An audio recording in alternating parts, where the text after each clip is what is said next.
జగిత్యాల జిల్లా నుంచి వాళ్ళ వార్తలు ఒకసారి పరిశీలిస్తే జగిత్యాల జిల్లా కేంద్రంలోని బీఆర్ఎస్ భవన్లో మాజీ జెడ్పీ చైర్పర్సన్ దా వసంత సురేష్ మీడియా సమావేశం నిర్వహించారు. జగిత్యాల నియోజకవర్గ ఎమ్మెల్యే ఉన్నటువంటి డాక్టర్ సంజయ్ కుమార్ పార్టీ మారలేదు, తాను బీఆర్ఎస్ పార్టీతో ఉన్నా అని చెప్పడం జరుగుతుందని స్పీకర్కు నోటు ఇచ్చిన విషయం తెలిసిందే. ఈ క్రమంలో స్పీకర్కు లిఖితపూర్వక ఫిర్యాదు కూడా లిఖితపూర్వకంగా రాయడం జరిగింది. అయితే బీఆర్ఎస్ పార్టీలో ఉన్నా అని చెప్తున్నప్పటికీ జగిత్యాల నియోజకవర్గ వ్యాప్తంగా ఏ ప్రోగ్రాంకు వెళ్ళినప్పటికీ అక్కడ క్రమంగా తాను అభివృద్ధి కోసమే కాంగ్రెస్ పార్టీలో జాయిన్ కావడం జరిగింది. తాను కాంగ్రెస్ పార్టీతో ఉన్నానని చెప్పడము అత్యంత బాధాకరము. దీనిపైన సమాధానం చెప్పాలి. ప్రతి మీడియా కూడా జగిత్యాల జిల్లా వ్యాప్తంగా చూపెట్టినటువంటి సందర్భం కనిపించింది. మరి దీనికి ఏం సమాధానం చెప్తారు ఎమ్మెల్యే? అలాగే అభివృద్ధి కోసం అయితే మరి ఏం అభివృద్ధి చేశారో కూడా నిరూపించాలని సందర్భంగా మాజీ జెడ్పీ చైర్పర్సన్ వసంత డిమాండ్ చేసినటువంటి సందర్భం.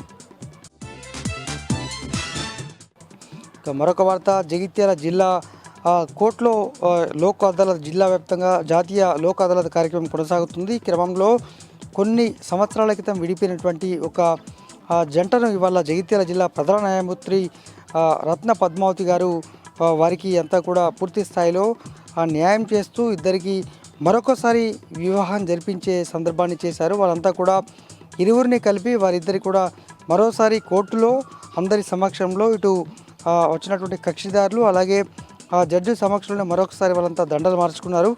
తాము కలిసి ఉంటాము, చిన్న చిన్న కారణాలతో విడిపోయినప్పటికీ కూడా తాము కలిసే ఉంటామని సందర్భంగా వారంతా చెప్పడం జరిగింది. దీనికి సంతృప్తి పడినటువంటి న్యాయమూర్తి గారు వారికి అప్రిషియేట్ చేస్తూనే దండలు వేసి మీకు మరొక వివాహం చేస్తున్నామన్నట్టు భావిస్తూ కలిసిమెలిసి ఉండాలని కూడా ఆశీర్వదించారు.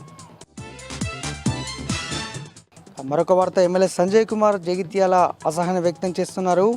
ఓ కార్యక్రమం సంబంధించి ఇవాళ కొనసాగుతుండగా మున్సిపల్ కమిషనర్ స్పందన వచ్చినప్పటికీ డిఈ ఎందుకు రాలేదంటూ తాను ఒక ఎమ్మెల్యేగా ఉన్నప్పటికీ ఎందుకు ఇక్కడికి మీరు రాలేకపోయారు, ఎందుకు ఇక్కడ అందుబాటులో లేరంటూ కూడా ఆగ్రహాన్ని వ్యక్తం చేస్తారు. అయితే కొన్ని కారణాలతో రాలేకపోయారని చెప్పినప్పుడు కూడా ఇంత పెద్ద వర్కులు చేస్తున్నప్పటికీ ఎందుకు రాలేదంటూ చిరుపు రాలినటువంటి సిచ్యువేషన్. అయితే కమిషనర్ ఉన్నప్పటికీ డిఈ స్థాయి అధికారితోటి ఏంటి అనేటువంటి సందర్భం అయితే నెలకొంది.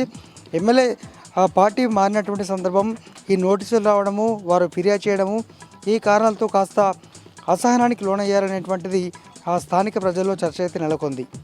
ఇవి జిల్లా వ్యాప్తంగా ఉన్నటువంటి వార్తలు.